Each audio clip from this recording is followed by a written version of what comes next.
कभी आपने ऐसा फील किया है कि आपका बिजनेस चल रहा है पर सिस्टम ने आपको एक्स्ट्रा मॉनिटरिंग मोड में डाल दिया है।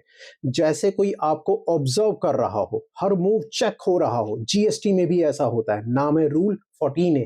और आज मैं आपको बताने वाला हूं, अगर आप रूल 14A के अंडर रजिस्टर्ड हो तो उससे विड्रॉल कैसे करना है। ये सिर्फ टेक्निकल प्रोसेस नहीं है, ये बिजनेस को नॉर्मल मोड में वापस लाने का प्रोसीजर है।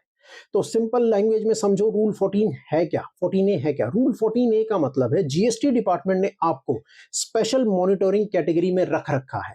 मतलब सिस्टम आपको थोड़ा क्लोजली ऑब्जर्व करेगा। अब सवाल आता है, सर क्या ये परमानेंट है ना। अगर आप कंप्लायंट हो, रेगुलर फाइलिंग कर रहे हो, रिस्क फैक्टर कम हो गया है, तो आप विड्रॉल अप्लाई कर सकते हो। यहीं से आज का इंपॉर्टेंट पार्ट स्टार्ट होता है। सबसे पहला स्टेप, लॉगिन करो। सबसे पहले अपने जीएसटी पोर्टल पर लॉगिन के बाद आप ये बात फॉलो करो। सर्विसेज पे जाओ, फिर रजिस्ट्रेशन वाले टैब पे जाओ, फिर application for withdrawal from rule 14A वाले टैब पे जाओ।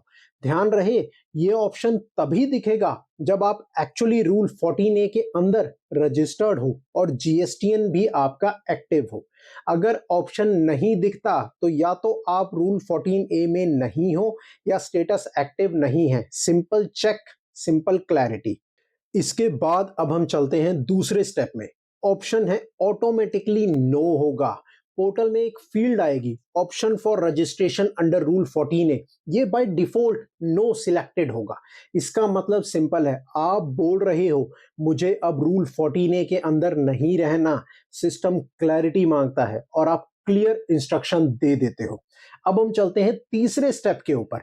रीजन लिखना मत भूलना। अब सबसे important part, reason for withdrawal from rule 14A। यहां कैजुअल लाइन मत लिख देना, ये व्हाट्सएप चैट नहीं है। यहां प्रोफेशनलिज्म दिखाना है। एग्जाम्पल, माइंडसेट क्या होना चाहिए।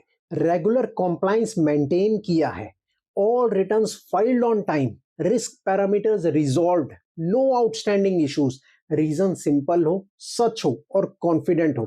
यहीं पर एक्सप्लिकेशन आपकी स्ट्रांग बन जाती है। उसके बाद चौथा जो स्टेप है वो है आधार ऑथेंटिकेशन का। अब आता है ये वाला स्टेज। आधार ऑथेंटिकेशन करना होगा प्राइमरी ऑथराइज सिग्नेटरी का और एक प्रमोटर या पार्टनर का। ये स्टेप स्किप नहीं होता। सिस्टम इंश्योर करता है कि जेन्युइन मैनेजमेंट ही विड्रॉल अप्लाई कर रहा है।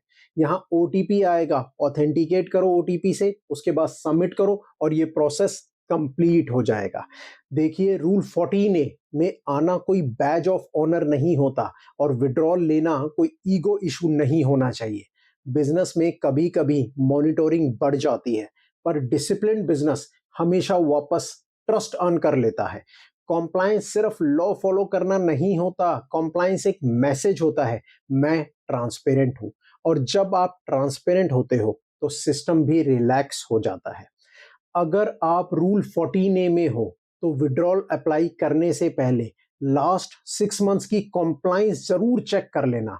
जीएसटीआर 1 आपने टाइमली फाइल की हो, जीएसटीआर 3 भी आपने टाइमली फाइल की हो, कोई मेजर मिसमैच तो नहीं है। अगर सब कुछ क्लीन है तो कॉन्फिडेंस के साथ अप्लाई कर देना विड्रॉल को।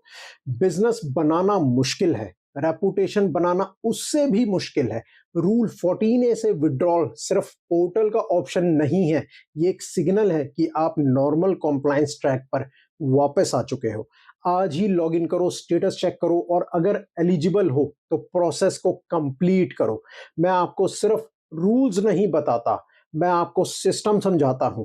अगर ये वीडियो आपको वैल्यूएबल लगा तो लाइक करिए, शेयर करिए उन बिजनेस ओनर्स के साथ में जो रूल 14A में फंसे हुए हैं, और सब्सक्राइब करिए, क्योंकि बिजनेस में ग्रोथ जरूरी है पर कॉम्प्लायंस के बिना ग्रोथ टिकती नहीं। मिलते हैं नेक्स्ट पावरफुल अपडेट के साथ में। थैंक